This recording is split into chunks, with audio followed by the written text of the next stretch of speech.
Hey guys, this is IrieStarcraft and I'm back to cast another game for you. This one is going to be a 4 versus 4 on Toxic Slum, and it will be between aksbest, the Red Terran, and Energizer, the Blue Protoss, and dOuGHShAuNNN. He is the Teal Zerg, and LMntQuag is the Purple Zerg. Their opponents will be NosePicker, the Green Protoss, and Ink, the Pink Zerg. Andy will be the Orange Zerg player, and Solo will be the Yellow Zerg. So we have a triple Zerg Protoss versus a ZZTP, standard tried and true ZZTP. And the way these types of games usually turn out is you get a triple 10 pool. A triple 10 pool, as we actually have a 12 pool coming out from Andy, it looks like. This was a 10 pool from Solo, and a 10 pool from Ink. There goes down the 12 pool. And on the top side for the Zergs, what do we have? Looks like it was a 10 pool here. And something a little bit later looks like more like a 12 pool there. So if we check, I'm just going to figure this out. Yes, 12 pools here. 10 pools for everyone else. So the top team, it's going to be up to them to try and defend early. And if Andy is going for, or excuse me, aksbest, which looks like he is going to be going for those Hellions, those fast Hellions, which is so powerful against a massive Zerg opponent, because they just roast Zerglings. They roast up the Zerglings. And see, Energizer going with a standard opening. That could prove to be trouble here, as he is probably going to have a lot of Zerglings in his base very, very soon. One thing you can do when you're outnumbered Zerg-wise like this is to build a forge cannon full wall off at the front as a Protoss, but opting not to. And that should be fine.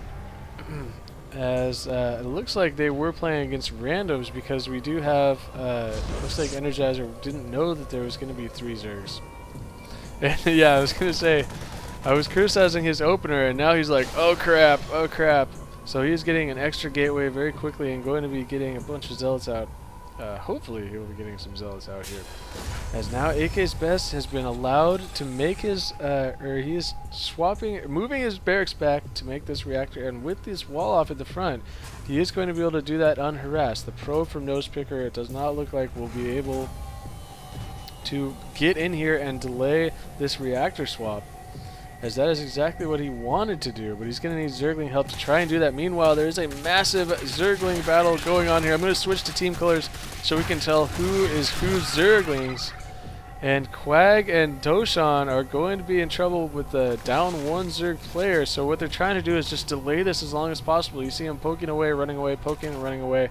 It's exactly what they need to do, and look at the drones now are going to be surrounding this queen, but a little preemptive there from Quag, as I've seen that really make a big difference in these games sometimes. Using that drone surround and hold position on the queen can be extremely effective. It forces the Zerg players on the other team to individually micro and attack each of these drones. As you can see, that is what Quag is trying to do. He's taking his drones, trying to surround his own queen and hold position here, so that the Zerglings are forced to actually attack the drones directly. So he's buying as much time as he possibly can and keeping his drones alive at the same time. A great hold here by LMntQuag. And it looks like dOuGHShAuNNN was in there with some help. And now the Hellions have made it on the field from aksbest, but losing his first one there pretty quickly. And the Zergling harass just not going to be able to break LMntQuag's base. A great hold right there. And I am going to switch back to player colors now that that massive Zergling battle has ended. And aksbest going to be pumping those Hellions now, and he did manage to do a nice little wall off here, and he's going for the blue flames. He's going to be pumping Hellions, going for that blue flame that is just going to own those Zerglings. And here we go, Hellions just roasting up the Zerglings. From Solo, he is forced to run away. And now the bottom team could be the one that is in trouble. NosePicker has a couple of zealots trying to wall off here, but this is a wide wall to try and block. They may be in trouble once these Hellions get in here. And Andy, however, is going to be trying to get the surround on these Hellions, and he is going to get the surround on a couple of the Stalkers, but look at the Hellions doing so much damage, roasting up the Zerglings here. NosePicker, meanwhile, it looks like had some of his Stalker's way up in the front. And this is just crazy right now, back and forth. It looks like, however, the top team has the advantage. aksbest still has all 4 of his Hellions alive. And there goes the Zerglings for the bottom team. NosePicker is going to lose his Stalker there. He was unable to get his Stalkers to target the Hellions, which is what he needed to do. If you're the Protoss player in that situation, you've got to try and focus fire down the Hellions. He was unable to do it because of the Zergling surround.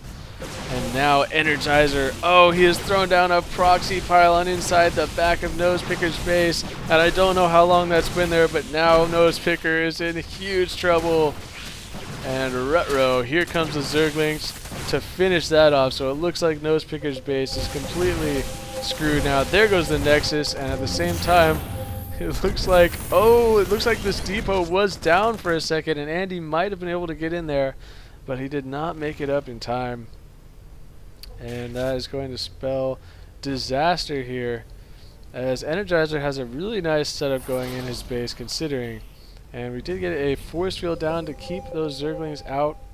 And now dOuGHShAuNN with some Zerglings of his own, as well as LMntQuag, going to be able to clean up that attack, it looks like. And now at the same time, the blue flame has finished for aksbest.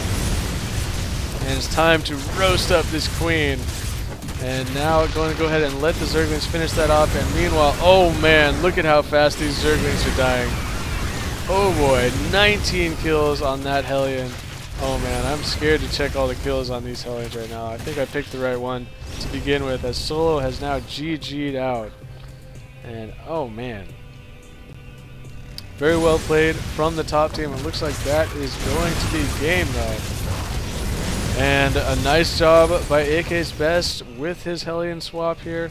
Or excuse me, reactor swap, and blue flame really doing a ton of damage, and a great hold at the beginning by LMntQuag. Look at him, he is still totally alive and kicking in this game. Great defense there at the beginning. And yeah, so some really well placed engagements, well executed engagements, I should say, by the top team. So it looks like that is going to do it for this game. And so pretty exciting there. Thank you aksbest for sending me this game. It was a pleasure to cast. Always exciting in these fast-paced 4v4 matchups. Comes down to the little tiny things.